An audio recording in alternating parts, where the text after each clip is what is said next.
Not a tough one.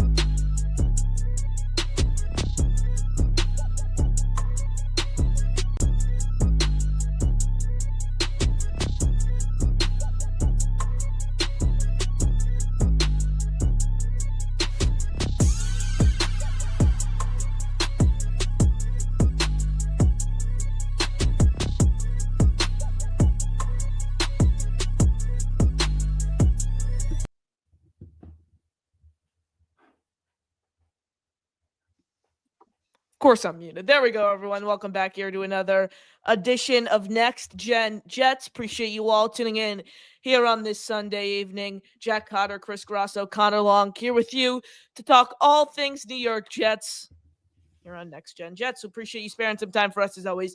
Make sure you smash that like button and you hit subscribe. It's completely free, helps us grow significantly. Super Chats, memberships get you raffle entries, and they're a great way to help us grow on the show. If you have any questions for us, feel free to throw those in the chat. You can call into the show with the pinned comment. Like, share, and subscribe, though, completely free. Helps us grow, along with Super Chats and memberships. They go a long way. Chris, second time in 24 hours we're on the air together. How you doing? I'm doing well, man. Excited to keep on continuing the show with you guys and talk some Jets. Jack? Edition number what? 6 now this is for the show, I believe? Yeah. 6, I believe? All right. I'm excited to be on here for the 6th edition of the show, man. Again, I'm thankful for this opportunity to do this every week with you guys. Yeah, 100%. So I just kind of want to jump into it. I mean, we're a little less than 2 weeks away. 11 days now from the NFL draft. So obviously, come the next few weeks, then the rumors are really going to start to heat up. But at this point, I think we all pretty know, what the debate is between on who the Jets are going to select, whether that be Armand Membu, Tyler Warren seem to be the two concise favorites. I want to jump into someone, though, who's really interesting, who ESPN's Rich Cimini said the Jets could target in the first round as a defensive lineman. The Jets met with him at his pro day, and that's Shamar Stewart from Texas A&M. We heard that the Jets met with him at his pro day, and Cimini noted the Jets have kept, quote, close tabs on Stewart. Jack, thoughts overall on Stewart as a player and how he can fit for the Jets? If we're talking in terms of at 7, then I haven't done much research on Shamar Stewart. If we're talking 7 here, I'd rather go, based off what I've seen, I'd rather go with a guy like Mason Graham. If we're talking D-line at 7, I'd rather go with a guy like Mason Graham at 7 or even Kenneth Grant at 7. I think that, Shamar Stewart's a good player, at least I've heard, because, like I said, I haven't done much homework on him yet. But Graham, I really like his elusiveness. I like the way that he could stop the run a lot. When I was watching some of his tape on YouTube, because I don't have tape to pay for yet. So I just found a couple of videos on YouTube I could look at, and based off what I saw, I think I'd rather go, if we're talking about number at 7 here, D lineman, I'd rather go with a guy like Grant or Graham as of right now. Why do you like Grant or Graham? Like I said, I like their elusiveness a lot. I like their ability to stop the run. I think their arm length and their ability to separate themselves from an offensive lineman and able to get to a runner quickly, whether that be, inside zone, outside zone, they can get there, incredibly fast time. Here's the thing. I don't want Grant or Graham in the first round. I mean, I just think Graham is way too light to play next to Quentin Williams. I think he's a solid player. I just don't want someone who's under 300 pounds playing next to Quentin Williams. And when it comes to Kenneth Grant, I don't want to draft a pure run stuffer in the first round. For me, when it comes to Shamar Stewart, I think he's the potential to be an incredible player at the NFL level. Do I want him at 7? Hell no. This is someone who had 4.5 sacks throughout 3 years at Texas A&M, someone who wasn't able to sack the quarterback but generated a ton of pressures, and the traits he brings to the table is absolutely insane, and he kind of can help fill that multi-positional void that John Franklin Myers really played for this Jets team, playing inside, playing outside. So I get where it's coming from, versatility. Obviously, Texas A&M is Aaron Glenn's alma mater, so I get where the hype and the rumors are coming from based on his crazy combine, based on his freakish athleticism, and all of his great traits. But I don't know if I want to roll the dice on someone like that, Chris. Yeah, those who listened to me and Connor's show last night, heard me mention the phrase pass catcher possibly over 20 times. I think in the first round it has to be pass catcher. So I mean, I'm not really Agreed. open to taking another position that early, especially if it's a guy like Shamar Stewart. I'm not, I don't know a lot in depth about this guy, but I know that he's, like Connor said, only had a 4.5 sacks over however much time he said. But I think we have to go offense with our first couple of picks because we need our premium needs are really pass catcher, wide receiver, tight end, and then right tackle. And we really only need depth at the edge position. So that's why I'm not really. I'm not really. I know Connor disagrees with me on that. We disagreed with me on that. We went in depth about that. You also need help on the inside too, though. Yeah, I'm not denying the D tackle spot next to Quinn Williams. That's also kind of a need there. We need to add some young players, but I'm really focused on offense. So that's where I want to go early in the draft. So Jack, where do you want to go? Because you said you would have been wide open to taking Kenneth Grant or Mason Grant, but then you just agreed with Chris that the pass catcher should be a first round pick. I didn't say that. I said if we're talking in terms of defensive linemen, right? My preference is, of course, pass catcher. I think I've said this many times on the show before. Warren is my number one, baby. 6-1 package. I know. I don't like when we say it. I'm just joking there, but still, I just tried to take a little, jab at Jimmy Jets there, just so whatever. But anyway, you guys all know that I like Tyler Warren. I love a pass catcher in the first round. Even if we trade down, get maybe a guy like Matt Golden if he's still available. Maybe get a guy like Emeka Egbuka in the second for a pass catcher. But overall, I'm just overall locked in on a pass catcher in the first round. I mean, my dream scenario right now is like trade down to 21 with the Steelers, pick up next year's one, get a third, and draft Colston Loveland. I mean, that's my dream, Jack. Yeah, he's a great tight end too. But with that shoulder injury last year, excuse me, a little bit of doubt has crossed my mind a little bit. Same with Elijah Arroyo. I like him as a player. I just think his injuries have come across him way too often. Excuse me, to make me believe that he is the true pick at tight end in this mid draft. I'd rather go a guy like Warren and then Hawes in the 6th. You get your pass catcher, then you get your blocking tight end in the 6th. Here's the thing. When is drafting a tight end in the top 10 really worked out? Like Brock Bowers with the Raiders. But that's been one season, Chris. He collected 61% of his yards in garbage time. It's been one season. That doesn't mean it can't happen again, though. Why are you gonna let the past affect what you're gonna do now for these tight ends? Warren. Why are the Jets the team to rewrite history? When have the Jets ever been the team to be able to rewrite history? This is a new regime, baby. It's a new era of Jets football. So we've had about 20 of those in the past 25 years. You have to let this regime prove their incompetence, as one of Connor's dear friends, Kyle Clifton, would say. So we have to let them prove their incompetence. I think you give this regime a chance. Obviously, Tyler Warren is a guy who can come in and help your offense out in many, many ways. He could help block. All those technique needs refinement. I'm not even going to say but our tight end coach used to be an O-line coach. So oh my God, that may help. And he's also a threat receiving, and he's a safety blanket for Justin Fields. He can come in 4th and 1, 4th and goal, rush it in for you. So there's many ways Tyler Warren can help this team. I think he's a canvas guy at 7. But if Connor said we want to trade back to 21 with the Steelers, assuming they're going to go up Sanders. First of all, I think that if they sign Rodgers, they'll have no problem, taking Dart and sticking at 21, picking Dart. But if they don't get Rodgers and say Rodgers retires, I think we could see them try to move up to 7 for Shedeur Sanders. So, but if we do that and we recoup a first in 2026, I'm all for that. But I know Connor, said maybe take Colston Loveland at that spot. That's why I'd push back. I'd say if we move back into the later first round, I want to get our wide receiver 2, and then address tight end in maybe round 2 or round 3, depending on where we are. But at that point there in the first round, there's going to be still premium receivers there, and you're not reaching. So I think receiver, is a little more important than another position. But I think if we're picking at 7, Tyler Warren is a much better talent than any other position there. So I think that if we're going to stick at 7, it's Tyler Warren. But if you want to trade and get the only way I really want to trade back is you can get a first round pick in next year's draft. That's like really what would really open my eyes and say for sure, like that's where I want to be moving back 100%. But if you do that, then you can just get your wide receiver later in the first round, and then you have plenty of other picks to get starters that you can develop and keep on building your team. So that's where I'm at. I'm excited about to see what they're going to do in the draft. Colston Loveland is a receiver, though, if you think about it, Chris. Like, he creates separation like a receiver. He's just too slow to be a full-time receiver and play on the outside. He's a big-bodied wide receiver. I really don't think the drop off from Tyler Warren to Colston Loveland is that big. I think people are overreacting a little bit to someone who was who redshirted the season in 2020 and comes out and impresses his 5th year at the college level, and thinking that he's this generational type talent when there was a generational tight end in last year's class in Brock Bowers. What'd you say, Chris?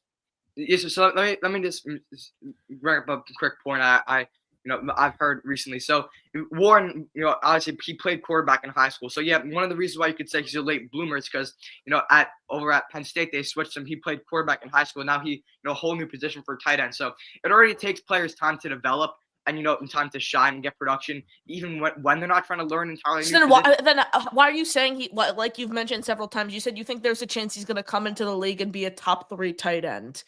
Yes. If you draft a tight end with the 7th overall pick, they're NFL ready. They don't need to be developed. Colston Loveland is that player. Exactly. So I'm saying everyone says, "Oh, he only had 1 good year," but I'm saying, yeah. So now he's shown what he has. He's developed from a high school quarterback into a tight end. But people say he only had 1 good year in college. Well, it took him time. So he's continuing to get better. He's already shown ability to get elite production, over 1,000 yards receiving, and they still could have done a lot more. So he's going to come in and be a vocal point of this Jets offense if we do draft him, which I think they ultimately will. And he's going to be a great player for us. What wide receiver would you take in a trade down, though, Chris? You're talking about these wide receivers. Who would you take? Golden or Egbuka. What's the fascination with Golden other than he's fast? His speed is really the main thing about him. So you're drafting a receiver because they're fast. Speed is, I'm not saying it's the main tool. Receivers, but it's pretty important. So we don't know we see what Engstrand did with Jameson Williams. Matthew Golden is a guy who can come in and we can use him like that for our offense. So we see how deadly. You have Malachi Corley though.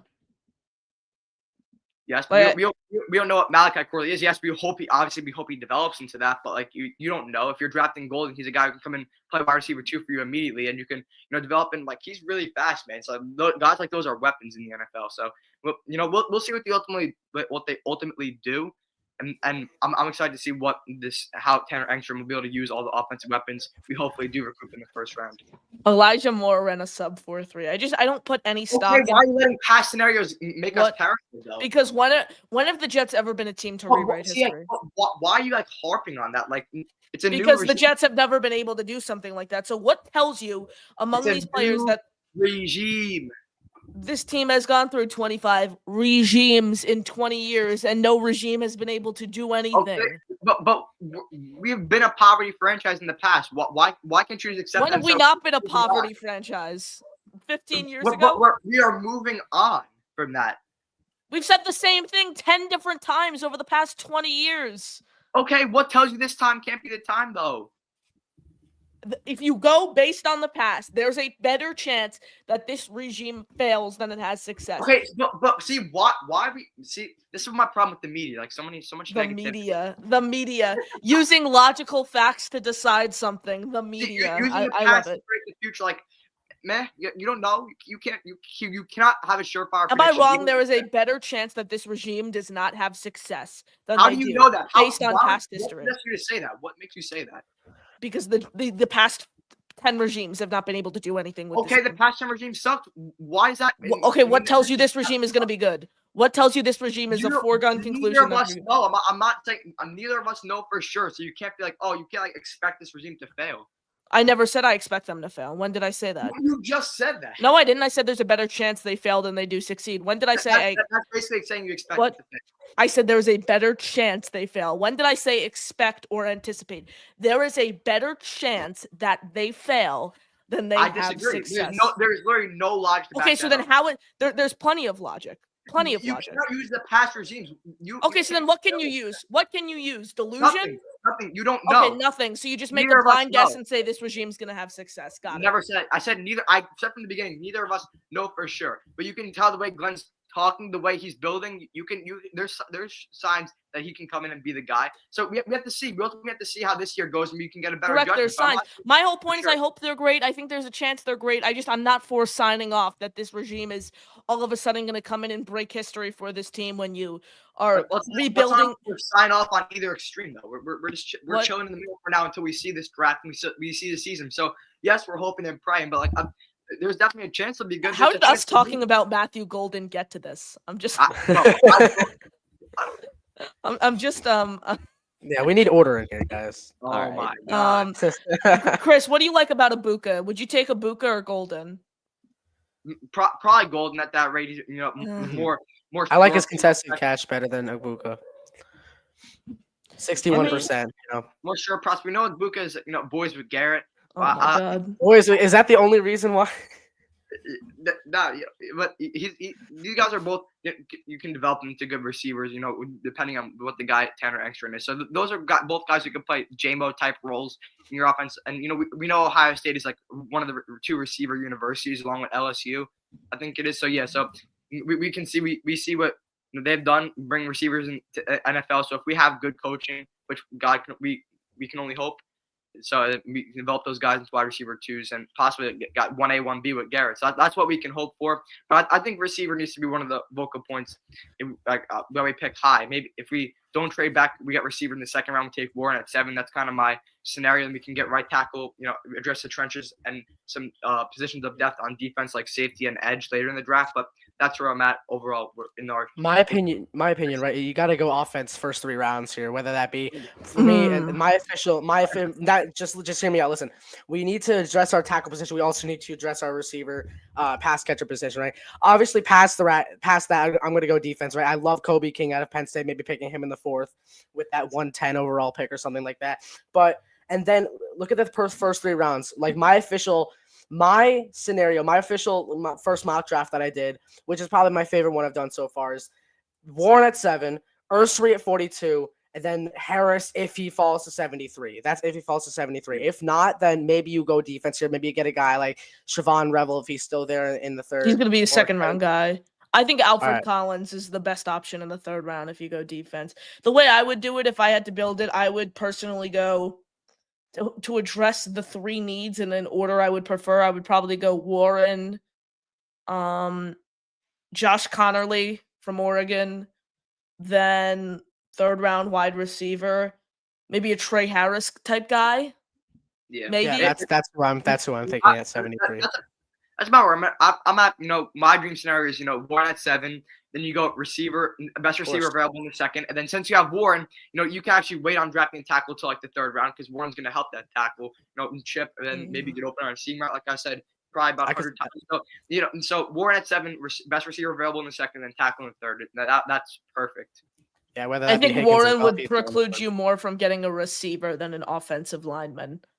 Yeah, I see that. That's also a possibility because we know how good Warren is in the receiving game. But I think we really need premium receivers. We only have Garrett. Then we can see we don't know what Malachi Corley is due to how poor the coaching was, but we'll see what he ultimately develops into. We can only hope the best for him, but we still definitely need receivers desperately. So I think we can get like receivers more important than right tackle in the sense that we have right tackle that we signed.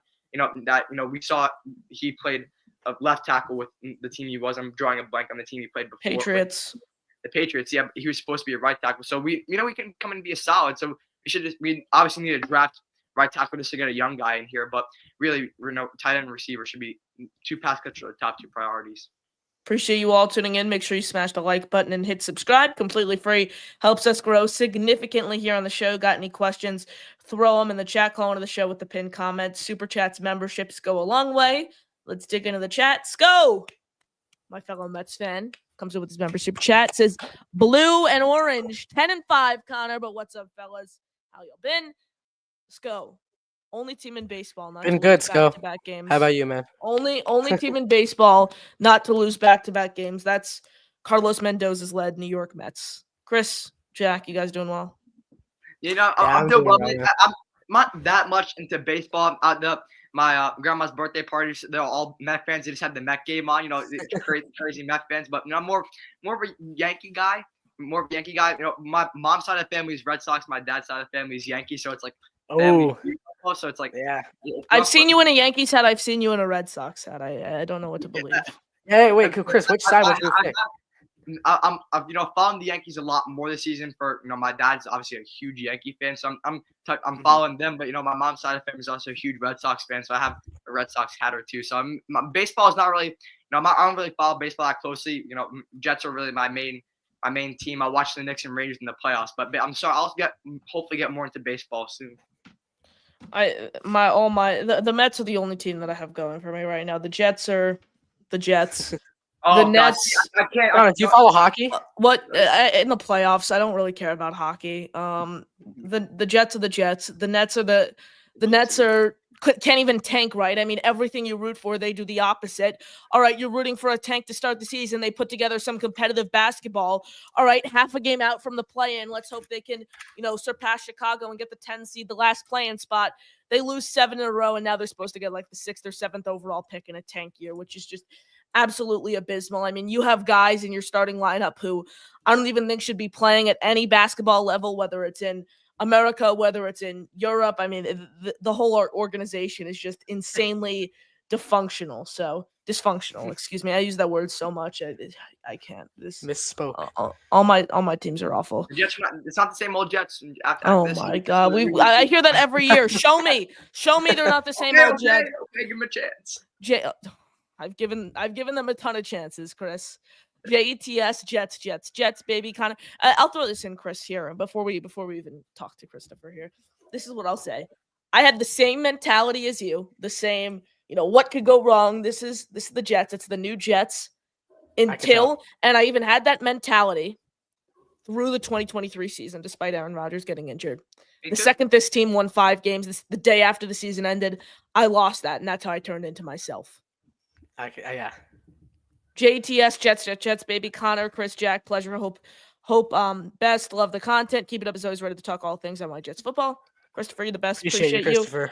Alan, so impressed by your content, guys. Day 2 of Passover, so I'll be watching this on loop. I will say this with full confidence. If Genty's there at 7, you take him, deal Brees, and don't look back.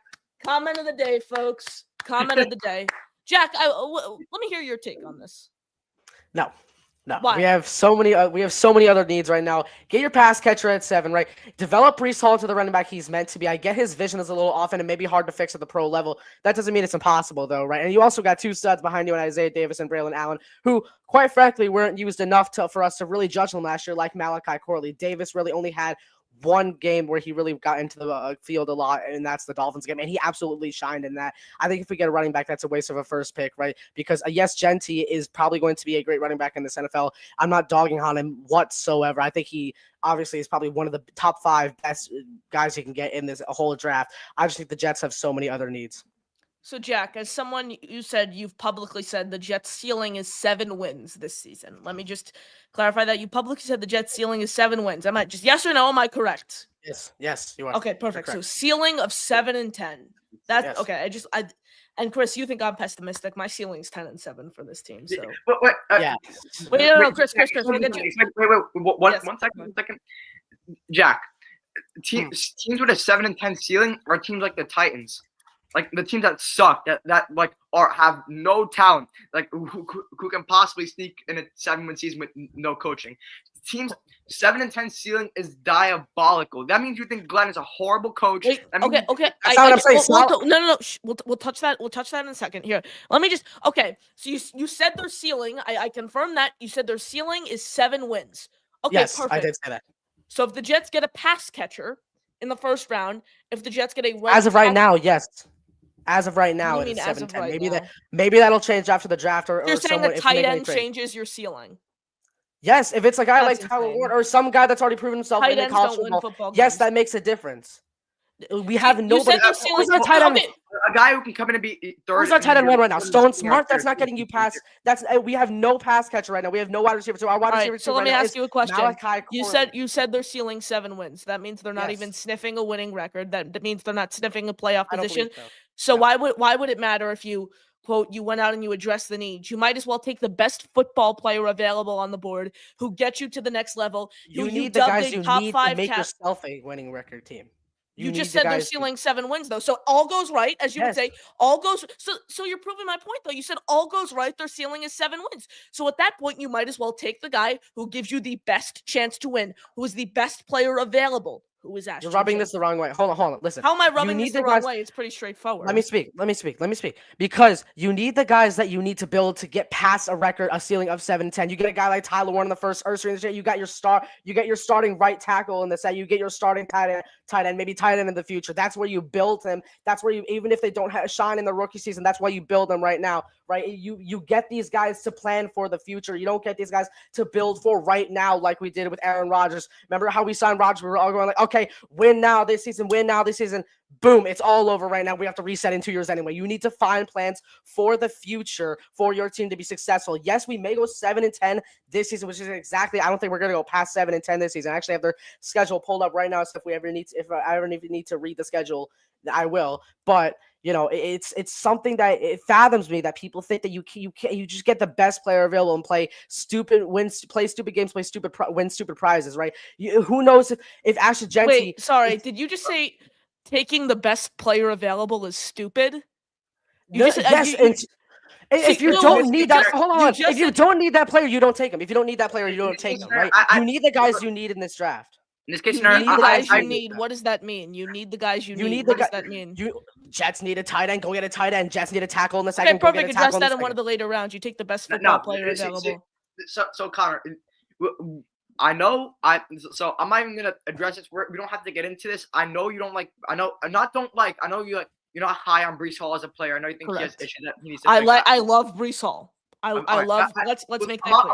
I'm not getting anything confused. I'm higher on Breece Hall as a talent than you are. I'm higher on him. Correct. I'm higher on this entire running back room as talent. I think with better O-line coach, we can get him a lot better. Breece obviously had a down year, so I think Jeanty at 7 is a bunch of smoke. And Breece, yes, he had a down year. I get it. I know I love some of Allen's takes. Allen is obviously a very knowledgeable sports fan, but I know he's also very quick to want to get rid of talent that we have on this team. I think we have talent. Those are the guys you need to develop. Homegrown players, you need to keep them, and you need to keep on just building your team through homegrown players. So Breece Hall is a guy that you need to keep. He had a down year.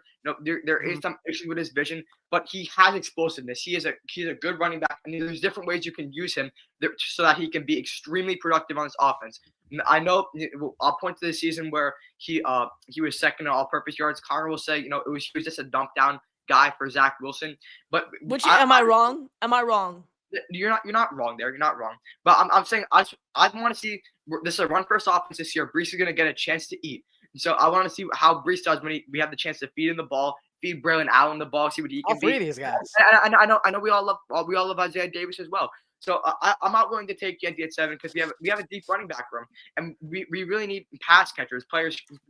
So even Allen, I know we love Garrett Nussmeier. So if it doesn't work out, we need pass catchers. So when Nussmeier walks in, he has a good O-line. He has good pass catchers. And we have a chance to have our bright future, possibly a dynasty with our franchise quarterback, whoever that is. We have talented defense, good leader, head coach, and so this is exactly why we need to just keep our homegrown talent, pay them, extend them, build a culture with them. Aaron Glenn's our Dan Campbell type head coach, a leader. This is why I didn't want anyone else. My choice was not even Josh McCown. Hell no to Josh McCown. You know where I'm at. Josh McCown's he never even called plays before. So we can't have Josh McCown. We need a guy. Chris, it kind of fathoms me how. Wait. Who's gonna instill the culture and he's just gonna build through his team. So I'm so excited. These Jets have potentially so good. It pains me. Potential. I know. They have potential to be so good in the future, in the near future. If Glenn is building this the right way and we have a good coach staff, he can continue to hire good offensive coordinators, man. We are in good hands. I'm excited. It starts this year. This is their first draft. This is our first chance to get a look at them. Take the pass catchers, build your offense, get some depth on defense, and we can be sneaky this year and all the way into the next few decades where we're going to run it. So let's go. Decades? Jets. All right. Yeah. But Chris, it's kind of ironic, right? How you won't give Josh McCown a chance, but you're proving Connor's point, saying Aaron Glenn hasn't even, coached yet, and you're saying he's going to be like a great coach in this league. But he's called defensive plays. Josh McCown has never even called plays, and he's not even. I don't even know if he's a disciplinarian or a guy who's going to be able to instill the culture. We don't know that. Do you consider this guy who's offensive genius? And but that's not what the Jets. we can obviously use a guy who's smart offensively, but we need a guy like Dan Campbell. We need a leader. We need a leader of men who's gonna bring the culture and hold guys accountable. Josh McCown is a leader of men. Just because he doesn't run out and scream and he's this all rah guy on the sidelines and he doesn't say I'm gonna break your kneecaps doesn't mean he's not able to come in and establish a culture for you. I disagree with that. I think here's my thing. I think like this is the way I view it. Zach Taylor, Chris. Do you think he is a top 10 head coach in the league? I'm solo. Oh, wait, no, Chris, we got you. You got me? Yeah. I'm here. Yeah, I got you. Perfect. Do you consider Zach Taylor a top 10 head coach in the NFL? Zach Taylor, Bengals offense. I don't have the list of head coaches in front of me. I mean, I think if not there, he's right on that verge. What would you say? Okay, perfect. Would you like your head coach to, okay, let's say Zach Taylor was up on the trade market, but let's say Zach Taylor was available. All right, Zach Taylor was available. Would you take him to be the head coach of your football team? I want to give Glenn a chance first. That's crazy. So you're saying someone has a winning record as a head coach who's brought in multiple teams to the playoffs. He has a winning record because their organization drafted Joe Burrow, an insane quarterback. Chris, Zach Taylor I'm gonna circle back to the point. You said he's a top 10 head coach in the NFL. We're on the verge. We're on the verge. You said he's a top 10 to 12 head coach in the NFL. Perfect. Around there. Guess how many years of play calling? Guess how many times Zach Taylor had called plays before he took a head coaching job? Probably 0, because that's going to be your point, right? 0. Okay. Was able to and you're saying it's only because they drafted Joe Burrow. Guess who developed Joe Burrow? Yeah, but listen, we know the kind of head coach Zach Taylor is, right? He's a calm guy. He's gonna have a good scheme. He can get his guys going. But I'm saying that's not really what the Jets need right now. We need our Dan Campbell type coach, and that's why I'm happy. I'm optimistic about Glenn. That's the guy we got. We got Glenn. He can scheme a defense. He is a guy who's going to be a leader of men. He can use his defensive knowledge to help out Tanner Angstrom on the offensive side of the ball. So I'm happy with it. I'm content with Glenn. I think he has a chance to be a Dan Campbell type coach, and we have to give him this year and next year. I mean, the only way I'm going to be like really, really skeptical on Glenn this year is if we go like 4-13, 5-12, or 6 wins. For me, we have to get 7 or 8 wins for me to be like, all right, I think Glenn is the guy. That's. I want a 2022 season. If you. I want a fun season, baby. Come on, exactly. If you could just be like a good coach football team and just like have fun players, I'm cool with that. Honestly, it's to the point where it's last season. It's like I was so hyped up, like watching every single snap, like my life depended on it, and every snap means so much. I'm literally just gonna be sitting back and like relaxing and just watching the football now. Like, yeah. I'm not going to be in the sense like, oh my God, we have to win the Super Bowl right now and we have to start from scratch. Oh, I'm going to be sitting back and I want to see how these guys develop. I want to see how these guys plays. Rather live in, like, we can all admit, Chris, you and I both, we lived in pure delusion last year, given the fact that the team won. And it wasn't pure delusion at the time because even the pessimistic of the pessimistic had the Jets winning 9-10 games. Allen had the Jets going 11-6. So the beauty of this year, right? And the pro of the Justin Fields move, for all the guys who are saying trade it for Cam Ward and take your guy in the first round, the pro of the Justin Fields move is that unless the Jets take a quarterback this year, this regime is fine. We are set up perfectly to build this. Because if Justin Fields works out, great. He's your franchise guy. You keep him if he goes off this year. If not, you pick from a stacked quarterback class next year. Yep. And you're calm, and you have this year is just relaxation. You're just building it. You're not sweating this year. Yeah, it's obviously annoying to see the Jets go out there. It's not the all-in mentality.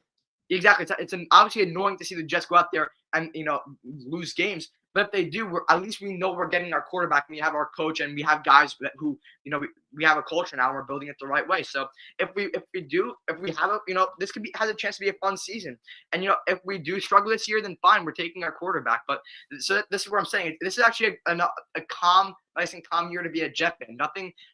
It's not life or death. The stakes with Super Bowl, and we have a chance to just be chill, see what we have in all these guys, and build it and draft Nussmeier or Nico in 26. So we're in a great spot right now, and for the future, like I'm optimistic, baby. Christopher, if Genty's there at 7, possibly consider it, but pick someone else. Either keep Brees, fill other position the need, plug hole or needs holes, plug holes. We have Allen, Davis, Hall with our running back room. If you trade Brees, I want them. Chris, whether you like it or not, if they trade Brees, there's a case to be made for drafting Genty. Like, just flat out. Oh, for sure. If they trade Brees. Yeah. The thing is, sorry to cut you off, if they don't trade Brees, my goal is you trade down with Chicago to 10. Because this is the interesting part, Chris. I was looking at it. The funniest part is Chicago's top 3 draft picks, 10, 3 picks behind the Jets, 41, the Jets hold the 42nd pick, and 72, the Jets hold the 73rd pick. If the Jets could slide back 3 spots and get back-to-back picks in the 3rd round, and the Bears want to come up for Genty, that's like a dream. I mean, yeah, getting a pick in the 3rd round is enticing, but like, what if the Saints? So it's like it all depends on the scenario, right? Because if Sanders is there at 7, then you feel comfortable that the Saints won't snag Warren from you. But going back 3 spots and you're losing Warren, like really, bro? So you're saying you wouldn't? You're not losing Warren. Who was taking Warren? The Saints aren't taking a tight end. All right, so if Warren, so these are the picks, Chris. The Jets at 7, the Panthers at 8. They're going defense. New Orleans at 9. I can pretty much put everything on it that they're not taking Tyler Warren. Beautiful. Then the scenario is great because the thing is about Genty being there. If they even do trade Brees, I think that if they're gonna trade Brees, that means they have extreme confidence in Allen and Davis. So I don't really think their goal by any means is to get Genty. I think that they're looking beyond that. And they know that we have other needs in this team and we have a good running back room. So I don't think Genty will be a Jet. No ifs, ands, or buts. Trading Brees is a different story. I would be pretty interested in getting Genty if they did trade Brees, however. But that's the discussion that's pretty meaningless because I don't think we're gonna trade Brees, and B, if we did, I think we're just that just means that they have extreme confidence in Allen and Isaiah Davis. So I don't think Genty will even be there. I would be willing to take that deal with Chicago now that you explained it to me more in depth, and that's where I'm at with that. Warren at 7, baby. 10. Brandon, I like Warren as a prospect, not as a top 10 pick. He will be limited as a pro with no elite traits, separation, and blocking inconsistency. Can improve. I just wonder by how much, Jack. I could see where this guy is coming from, right? Obviously, he has a little bit to work on with his blocking, but, I think overall, he's just a great player in general. I think he's worth top 10 pick, right? We've seen a lot that he can do. I know, Connor, you've only said he's only had one good season, and like Chris said, he's had, a short amount of time to develop. But when he did finally develop into the player that we saw last season, I think you can't deny that he's a top 10 pick. And I think, if the Jets have a lot of confidence in him, I think you got to go for him, right? And I think I already know what you're going to ask him, Connor. You're going to say, what do I like about Warren?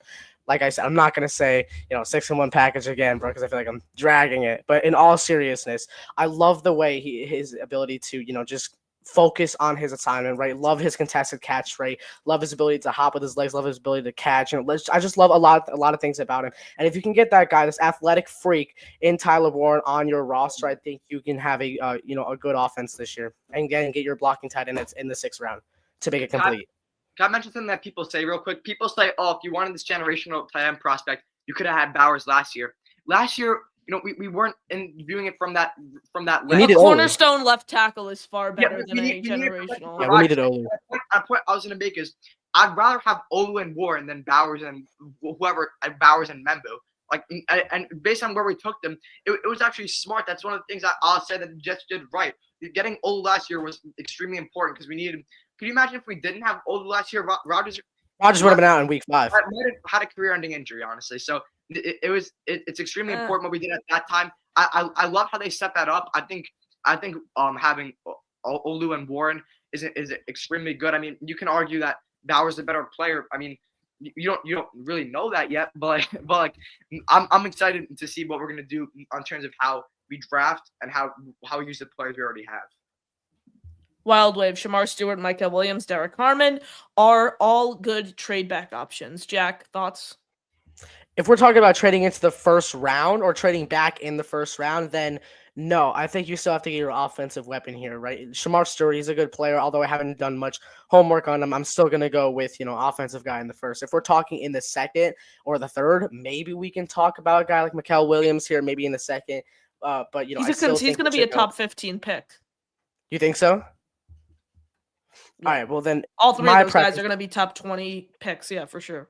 My preference, right, is here. you got to go offense. I think all 3 rounds here. My preference here is, obviously, like I said, Warren, Harris, and maybe a guy like Ariante Ursery in the first 3 rounds. I think that's just my preference though. And then maybe you go defense after, like get a Jack, guy like Jack Kaiser in the third or fourth, or a guy like Kaiser's Kobe like a King in the fourth. 6th round guy. I still think he has talent. For me, I think Do you draft someone who would go in the 6th round and the 3rd round? possibly yes. But I'd rather have a guy like Kobe King over him though. That's what I was just about to say. But didn't you say you wanted King in the 5th round? No, I said he wanted him in the third or fourth. Kobe King's going to be a 5th or 6th round pick.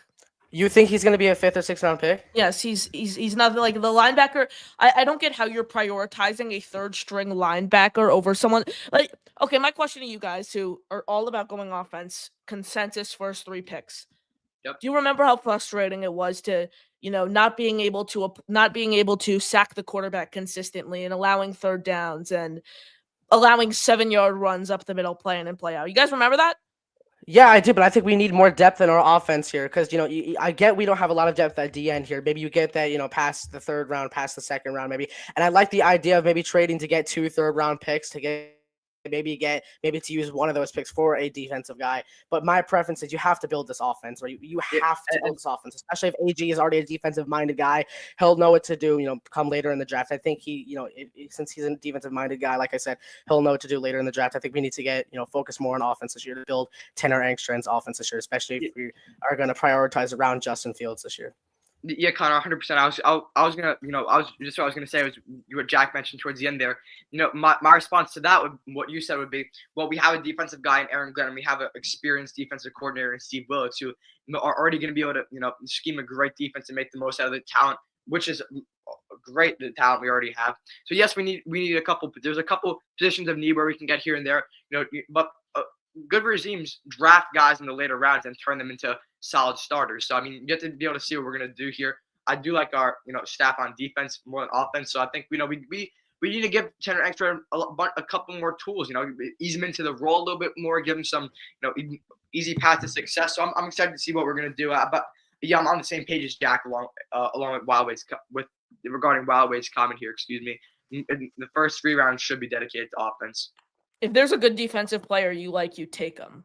The 1st round pick for me should be offense no matter what. The 2nd round pick should be considered you. Again, you need a starting right. I think if you can get Warren in the 1st round, like Tyleik Williams is someone I really, really like in the 2nd round. 331 pounds. Plug him next to Quinnen Williams.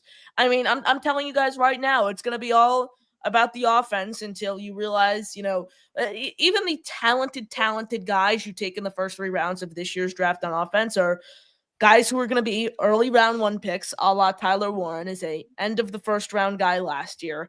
Trey Harris, a 4th round wide receiver last year.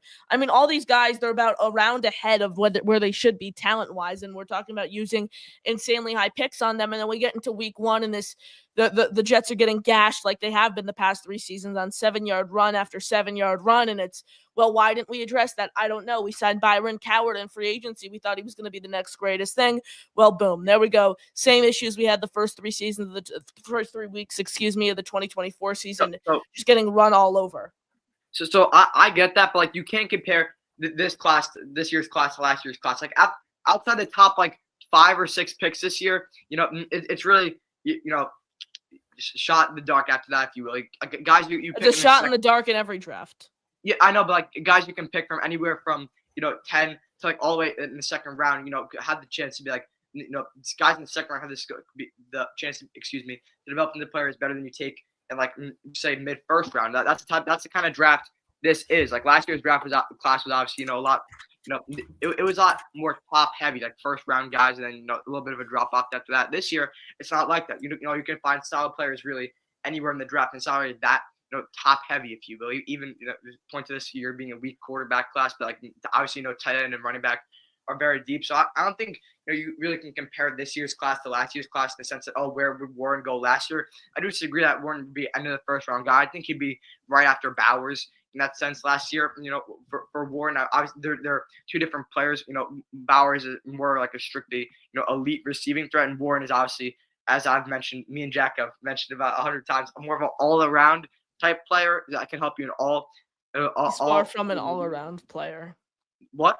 He's far from an overall player. He can develop into that, just like Shamar Stewart could develop into Myles Garrett, but he's not an all-around player right now. I can assure you that. How? What? How? One solid season of production. Blocking technique needs a lot of I've refinement. I've answered the one solid season of production argument like 10 different times. Okay, but you're saying he's a complete player. One solid season of production does not earn you complete player status. I didn't say it was. I didn't necessarily say it was. You just said he's a player. complete. You just said he's an all-around player. Yeah, all around meaning like versatile, different, like has different skill sets all around. Like he can. He's the type of guy you can put in Wildcat. He's a receiving threat. Yes, his blocking technique. Alan Lazard threw a pass for the Jets in 2024. Oh, see that bro. That doesn't really. I remember that. I think Randall Cobb throw a pass too? I'm blanking now. Couldn't tell you, but Warren obviously being a converted quarterback opens the door to trick plays. Whenever you've seen a Jets offense be fun, never Warren is a huge step to making us fun again. I don't even know if you could say again. I don't know if we were ever fun except like the '60s, but making us fun. Rushing it on 4th and 1, 3rd and 1, 4th and goal. Just Tyler Warren right up the middle, baby. Touchdown, first down, whatever you want to call it. Tyler Warren, he's gonna break you a 30-yard yak touchdown, go off a slant, and he can get you open off the seam after chipping the tackle. Warren is like, you can't miss, bro. Just please, Warren. Like Warren is such a great fit into our offense. King Jamie, our Chiefs fan, ceiling is like 10, maybe 11 wins for the Jets. Floor is a goose egg. I want to see the Jets get 9 wins this season and push for the playoffs next season. Jack? As much as I want to say that the ceiling is going to be 10-7 this year, I like you guys know. I don't see it. Right, I have their schedule. Listen to me for a second. I don't think you really. Then, if you're saying the Jets ceiling is 7-10, I don't think you really understand the floor ceiling matrix, if you will. I do. I have their schedule here. You want me to read it to you? I'll do a quick. But a ceiling isn't a ceiling. A ceiling isn't supposed to be what you think is going to happen. Exactly. That's not what I said. I'm saying this is all. That's what I say, Connor. Ceiling is if everything goes right, Jack. If everything goes right, you're not about to tell me we're going 7-10. That's like the Titans ceiling. That's a prediction. I think they're going 7-10. That's not my ceiling. I think that's what's going to happen. That's not my ceiling. All right, if we're talking, all right, listen. My prediction this season is like 6-11 this season, right? So if we're talking ceiling here, right, I don't see the Jets sweeping the Bills. So that's my or I'm sorry, I don't see the Jets splitting with the Bills. That's my ceiling right now. So that's an automatic, so let's see. Home, Bills, all 3 of these guys, Dolphins, Bills, 0-2 right there. You already got, this is the best I think they're going to go, by the way. You got Bills right here at home, 0-1, Dolphins 0-2, Patriots 1-2, Steelers 1-3, Browns 2-3, Broncos 2-4, Cowboys 2-5, Falcons 3-5, Panthers 4-5, Bills 4-6, Dolphins 5-6, Patriots 5-7, Ravens 5-8, Bengals 5-9, Jaguars 6-9, Buccaneers 6-10, Saints 7-10. I don't see us getting past any of those games. If you're going best case scenario and don't have a splitting with the Bills, you don't got love for the Jets, brother. You have to be realistic. We're not as of right now in the condition that we're in right now. We're not splitting with the Bills. We couldn't even split with the Bills with this roster that we had last year. Scenario. You couldn't even split the Bills like the roster you had last season. What makes you think that the coaching was horrible? Man, the coaching was horrible? How do we know that Glenn's going to be a good coach? How do we know? But you have younger players with more upside, man. We don't even have a clear wide receiver 2 right now. We don't even have a clear starting tight end right now. We don't even have backups to Jermaine and Will. What if both of them go down with injuries again? You have to be realistic here, right? You have to. You can't go the route of saying ceiling is 7-10 until after the draft. That's literally what I just said like 20 minutes ago. As of right now, they're ceiling is 7-10. Maybe that'll change if I think the picks are good in this draft. That's amazing. Okay, so Jack, I have a question for you. What? What do you think they're gonna go? I think they're going to go the good route. I'm saying after the draft, I think that's going to change. What's your record prediction for this team right now? 6-11 as of right now. So how is there a difference, 1-win difference between your prediction and ceiling?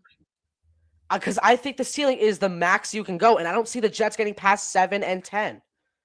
It's not just seeing them. It's envisioning if everything is coming across, if everything goes right. And Justin Fields with the roster we have right now, everything going right is 7-10. That's with the roster with the offense we have right now, everything's not. We're not going past 7-10 with the offense we have right now. You're gonna give me a heart attack, Jack. I don't know. Yeah, I mean, unbelievable. Ceiling is 7 and 10. You don't know what a ceiling With the offense we have right now, I don't see us getting past 7 wins. I have a question. You guys can Jack, try to persuade me all you want. I don't see it. Jack, what's the floor then? If the ceiling is 7 and 10, what's the floor? 0 and 17? 4 and 13. 4 and 13. 4 and 13. It's crazy. A 3-game difference between the ceiling and floor is Yes. Yeah. asinine. I don't see us going. Listen, It's not you guys seeing asked me though. for- It's Oh it's not, my God. They're not going below 4 and 13. They're not going higher than 7 and 10. Simple. That's a floor. That's my 3-game floor. window No, between it's floor and not. Ceiling is horrible. It's diabolical. All right, watch them go like 6 and 11, 5 and 12. They're not. I'm just gonna watch. I'm gonna watch them go Watch. 9 and 8. Watch. Make it be a fun team. They're not gonna go 9 and 8. They're not going to. I don't know how there's a difference between your prediction and ceiling. There's supposed to be at least Because- like a 4-win difference. Jack, let's place a $50 bet. I bet you $50 the Jets are over 5.5 wins this season. Want me to go reach my 50 in my closet right now? I'll literally pull it out Jack, right now. I'll shake it out right now. Over 5.5 wins. Is Let's the go, safest take on it bet right of my now. life. This is what No, I'll no, no. say. I know. I think they're going over 4.5 easily. I don't This think is they're what going I It's said. under 5.5. 4.5. Oh my God. The is ceiling what is I 7. said. I think the Jets are going 7 and 10, but keep in mind when the over/under was 9.5 wins for this team last year, and everyone was like, "Oh my God, you got to take the over there 1,000%." The bottom line is the house always wins. All right. If the house always wins, then it's rigged. Then you're saying that's rigged. But like, I can't see them going under 5 wins. The If they house go under always 5 wins. There's a reason, if- Chris. There's a reason casinos still exist. If they go under 5 wins, Glenn, who are you? If Aaron Glenn's team goes under 5 wins, who is he? I at that point I said maybe I should have considered Josh McCown if Glenn is taking us to an under 5 win season. That's asinine. I can't even think about that. Can't even think about it. I'll tell you right now, the ceiling isn't 7 wins. I can assure you that. You're gonna have to turn your There you go, camera Chris. off to grab a $50 bill, bro. Like There you go, Chris. That bet, I got you with that. I'll attach a fishing pole to it next time. Come on. What the hell? Look, I'll attach a fishing pole to it. We're not going past 6. We're not going past 7 wins this season. All right. I'll literally bet you $50. Again, that's not what you think. A ceiling is not what you think. A ceiling is okay. So you're saying if Justin Fields, That's not what I'm saying. I'm okay, saying no, this is no, my no, ceiling. no, You're not going past 7 wins. That's the So if ceiling. you're saying Justin Fields is the MVP, the Jets aren't winning more than 7 games. He's not going to be the MVP. He's I not no, going to I be. said Ceiling, no. dumbass. Again, I'm trying to explain. No, Chris, you're good. What I'm saying is I'm trying to explain here, Jack. You're saying if Justin Fields wins MVP, the Jets are not winning more than 7 games. If he wins MVP, that's a different story, but that's not going to happen. If That's a ceiling. a player wins MVP, they are guaranteed to probably most likely to be in a hypothetical situation. They're most likely going to be a playoff team, which I don't see the Jets doing. That's like a stupid God, you scenario don't to say. see them, but that's how much What if ceiling Justin is, Fields that's what wins it means. MVP? Are they going past 7 wins? That is like that. That's like saying, oh, what if But the Jets? that's what a ceiling is, though. That's if everything goes right. Yeah, but you have to think realistically, even with everything. No, going you right. don't. Everything A ceiling going right isn't does not supposed to mean be 17 and 0. a ceiling isn't supposed to be a realistic prediction. Yes, it is. Jack, Li- no, No, listen, listen, no, listen. a ceiling is Listen, not supposed. a ceiling is what you can't say the Jets are going 20 and 0 this season. That's not a realistic I- ceiling. when A did- realistic when did ceiling Mike is say not that? going past Oh 7 my or 8 God. wins. That's not a real. You have to have a realistic ceiling. You can't have a delusional ceiling, right? I'm not saying the Jets are going 20 and 0. Oh, Super Bowl 60 champions next year, beating the Detroit Lions in the Super Bowl. That's not a realistic ceiling. You have to have a realistic ceiling, whether that be going 7 and 10 or 8 and 9 this season as a Realistic ceiling. That's an oxymoron. How can you say the Jets are going 20 and 0 with this? When did with this, anyone I say didn't that? I didn't You say said that. you have to have the ceiling Team is set. 11 and 6. A You ceiling said you is can't have a realistic ceiling, right? when did So when a did, I realistic- said a ceiling. Oxymoron. I said Oh a my God. ceiling isn't supposed to be a realistic prediction. That's an I just said oxymoron. I'm putting realistic and ceiling in the same sentence. Can we please move on? I'm gonna have brain damage. I'm losing brain Yeah, we need cells. order in here. I'm sorry. You're the I'm one who definitely- started it. You're telling me this thing is 7 and 10, bro. Oh wait, where was that wasn't the comment I was trying to pull up. Where was M. Vallet's comment? Said something. It was a good question from M. Vallet. I'm trying to pull it up. I'm gonna. Oh, here it is. If AG gets Ward or Sanders, will you guys keep the faith in AG on his vision and process? So my answer to this Probably not. question is, yes, I will keep the faith with AG. I don't see them getting Ward or Sanders. But the thing is, Emblett, if they take Ward or Sanders, you have to understand that makes it so much harder for this regime to succeed because then they're putting the pressure on themselves immediately, which they don't need to do. And they're taking if they take Warner Sanders, I would be a little concerned actually to answer your question because I think at that point they might be taking a quarterback just to take a quarterback. I mean, I know some people see it differently. Emily, I know you love Ward. I know I don't really see it with Ward and Sanders. If they do, I mean, I guess like you can pick from a stacked quarterback class next year. You have guys like so many guys you can take, and if you take quarterback this year, like why would you? I don't even like you're not giving Fields a chance. So for this to all work and there to be no pressure on us this season, you must give Fields a chance by putting a guy like Membu or Warren around him, and then you have a chance to go get your franchise quarterback next year, and you don't have a guy that you drafted in the first round already on a roster, but when you have a stacked quarterback class next year, so it just doesn't make sense. So I mean, it would be really, it would be like, it would be hard to trust the vision if they get Ward or Sanders. I don't see them turning into anything good, and you put unnecessary pressure when you have a great quarterback class next year, and you got Fields because you can just see what he turns into when you put good coaching around him. Hopefully, you have good coaching, which is another thing we have to see. And you put some good weapons around him. So no, I think if you draft a quarterback this year, it defeats the whole memo of there's no pressure on this season. You have Justin Fields. You're relaxing. You're seeing what you have. So yeah, I mean that vision would kind of be destroyed. So yeah, I would lose a little confidence in them if they did that. Yes. Jack. I agree. I think it's not the best decision to get Ward or Sanders. I would have a little bit of doubt if they did end up getting them because I feel like those coaches have to be more aware of what this team needs, right? And if they, however, on the other hand, if I could trust them 100% that they trust Ward or Sanders, okay, maybe I'll give it a shot. Although I would not like it, I'll give it a chance, right? But you already have your guy in Justin Fields here. I know that Aaron Glenn has already said that Fields is going to be their starter this year. Maybe if they were to take a quarterback in this draft, it would be to develop him, right? Whether that be Sanders at 7 if he falls, Howard in the 3rd or 4th, McCord in the 4th, possibly. However, going back to this question here, I would be a little concerned here, but I wouldn't give up completely on him though. Dino, I would love to see Arroyo in round 3. Chris, you got any thoughts on Elijah Arroyo? Arroyo, yeah, I mean, his name? Yeah, whatever his name is. We had this question. We answered me and Connor on the show last time. We kind of addressed Arroyo. There were some concerns with his injury, and this is a deep tight end class. I mean, I think we're going Warren at 7, so I would if we go Warren at 7, I would not like to see him take Arroyo in the 3rd. I think it's a pretty deep class. I'd say if you take Membu in the 1st and then you draft if they take Membu in the 1st, I'd like to see them get tight end in the 2nd, which means they'd go receiver in the 3rd. So I don't really think there's a path I would like to see in which they'd have to take Arroyo. But I'm not like I didn't do my homework on Arroyo. I mean, I don't know what really his strengths and weaknesses are as a player. I know some people are high on him. I know he has some concerns with some injuries, but I'd have to see the path we would take to draft him. Get that 1,000%. Jack, you got any thoughts on Arroyo? Would you be okay with him in the 3rd round? I like his athleticism, right? I love the way his ability to catch the ball contestively. I love his attributes about that. Only issue of course is his injuries, and I don't think he's the best blocker in this draft. That's why I've been saying this for a while now. Get Warren your pass catcher, get Hawes in the 6th. Boom, you have a perfect combo in right there. I don't think Arroyo is bad. I'm not saying that at all. I'm just saying, especially with his recent injury, I don't think I would be trusting that over a guy like Warren and Hawes. 100%. Appreciate you all tuning in. Make sure you smash the like, hit subscribe. Appreciate you supporting the show. Jack, Chris, and Connor here with you on this Sunday evening. I'm going to wrap up here. So get your final questions, comments, thoughts in.